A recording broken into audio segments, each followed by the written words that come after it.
1990 వరకు ఆంధ్రప్రదేశ్లో ఉన్న సింగరేణి బొగ్గు గనుల సంస్థలపైన నష్టాలను ఎదుర్కొంటూ పాత సాంకేతిక పరిజ్ఞానం ఉపయోగిస్తూ కార్మిక సంఘాల నిరసనల మధ్య సింగరేణి సంస్థ 500 కోట్ల నష్టాలతో మూతపడే స్థాయికి చేరుకుంది.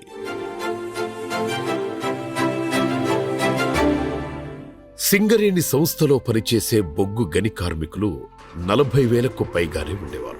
భూమి లోపల ఉన్న బొగ్గు గనుల్లో పనిచేయడం వల్ల కార్మికులు తరచూ ప్రమాదాలలో పడుతూ ప్రాణాలు కూడా కోల్పోయేవారు. కళ్ల ముందే తోటి కార్మికులు చనిపోతూ ఉండటంతో కార్మికులు బొగ్గు గనుల్లో పనిచేయడానికి ఎప్పుడూ భయపడుతూ ఉండేవారు.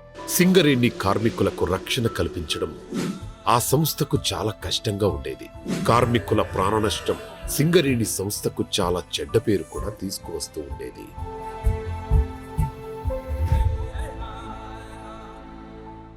1995లో శ్రీ నారా చంద్రబాబు నాయుడు గారు ముఖ్యమంత్రి అయ్యాక నష్టాల్లో ఉన్న సింగరేణి సంస్థను సోదరులారా, కేవలం బొగ్గు గని మాత్రమే కాదు, ఇక్కడ పనిచేస్తున్న వేల మంది కార్మికుల కళ.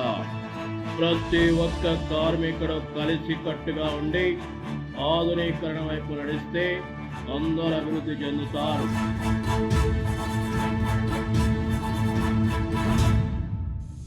లాభాల్లోకి తీసుకొస్తానని సింగరేణి కార్మికులకు ప్రమాణం చేశారు. అది అసాధ్యమని చాలామంది నవ్వుకున్నారు. ప్రతిపక్షాలు చంద్రబాబు నాయుడు గారిని అమలు కాని హామీలిస్తున్నారని ఎగతాళి చేశారు. కానీ చంద్రబాబు నాయుడు గారికి తన విజన్ క్లియర్గా తెలుసు. ఎందుకంటే చంద్రబాబు నాయుడు గారు పొలిటీషియన్ మాత్రమే కాదు, ముందు చూపుతో ఆలోచించే విజనరీ నాయకుడు కూడా. అందుకే చంద్రబాబు నాయుడు గారు ముందుగా కార్మికులకు ప్రమాదాలు జరగకుండా ఆధునిక రక్షణ వసతులను కల్పించి ఆ తర్వాత స్థానాల్లో ఉన్న సంస్థను లాభాల్లోకి తీసుకురావాలని దృఢంగా సంకల్పించుకున్నారు. సింగరేణి కార్మికులు భూమి లోపల ఉన్న చీకటి ప్రదేశంలో పనిచేయడం వల్ల ప్రమాదాలు ఎక్కువగా జరుగుతున్నాయని గ్రహించిన చంద్రబాబు నాయుడు గారు 100 కోట్ల రూపాయలు విడుదల చేసి కార్మికులకు బ్యాటరీ లైట్స్, హెల్మెట్స్ వంటి ఆధునిక రక్షణ వసతులను కల్పించారు. ఈ ప్రమాదకరమైన పరిస్థితిలో పనిచేస్తున్న మీకు హెల్మెట్ బ్యాటరీలు ఈరోజు మీ అందరికి అందిస్తున్నా. ఈరోజు నేను అందించిన కటింగ్ సేఫ్టీ మిషన్లు మీ రక్షణకే కాదు, మీ పనిశక్తిని కూడా పెంచుతాయి. దీనివల్ల ప్రమాదాలు 40% వరకు తగ్గిపోయాయి. చీకటిలో బ్రతికే కార్మికులకు చంద్రబాబు నాయుడు గారు వెలుగును ప్రసాదించారు. ఈ బ్యాటరీ లైట్స్, హెల్మెట్స్ వల్ల చాలా రక్షణగా, భయం లేకుండా ఆత్మవిశ్వాసంతో పనిచేసేవారు. చంద్రబాబు నాయుడు గారు సింగరేణి సంస్థలో చాలా సంవత్సరాలుగా ఉన్న సాంప్రదాయక పద్ధతులకు స్వస్తి చెప్పి వాటి స్థానంలో ఆధునికత మరియు టెక్నాలజీని ప్రవేశపెట్టారు.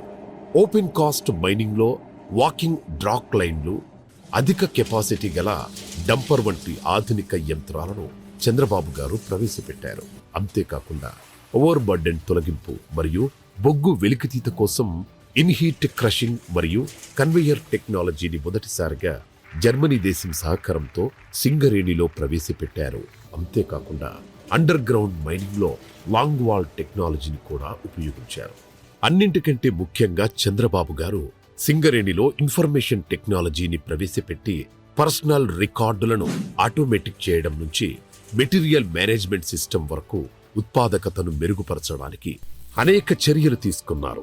దీనికోసం చంద్రబాబు నాయుడు గారు సింగరేణి సంస్థలో 1000 కోట్ల పెట్టుబడి పెట్టేలా కృషి చేశారు. దీనివల్ల అప్పటి వరకు 28 మిలియన్ టన్నులుగా ఉన్న బొగ్గు ఉత్పత్తి 50 మిలియన్ టన్నులకు పెరిగిపోయింది.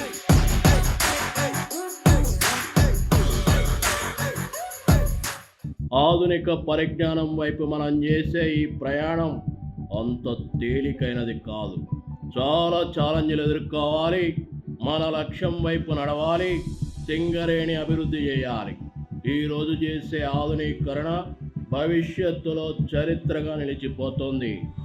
చంద్రబాబు గారు కార్మిక సంఘాలతో చర్చలు జరిపి సమ్మెలు తగ్గించడానికి చర్యలు తీసుకున్నారు. ఇది సింగరేణి సంస్థలో పనిచేసే వాతావరణాన్ని మెరుగుపరిచింది. అంతేకాకుండా సింగరేణిలో పాతబడి ఉన్న ఆర్థిక విధానాలను మార్చి సంస్థకు మరింత ఆర్థిక సహకారం అందించేలా చేశారు. ఇప్పుడు లాభాల బాటలో పట్టించి కార్మికులకు ప్రతి దీపావళికి వాటా కూడా ఇస్తూ లేడీస్ అండ్ జెంటిల్మెన్, ఆంధ్రప్రదేశ్ పారిశ్రామిక విప్లవం వైపు అడుగులు వేస్తోంది. మన ఇన్ఫ్రాస్ట్రక్చర్ని అభివృద్ధి చేసుకోవాలి. ఆంధ్రప్రదేశ్ని గ్లోబల్ హబ్ ఇన్నోవేషన్గా మార్చడానికి స్పష్టమైన విజన్ మాకుంది.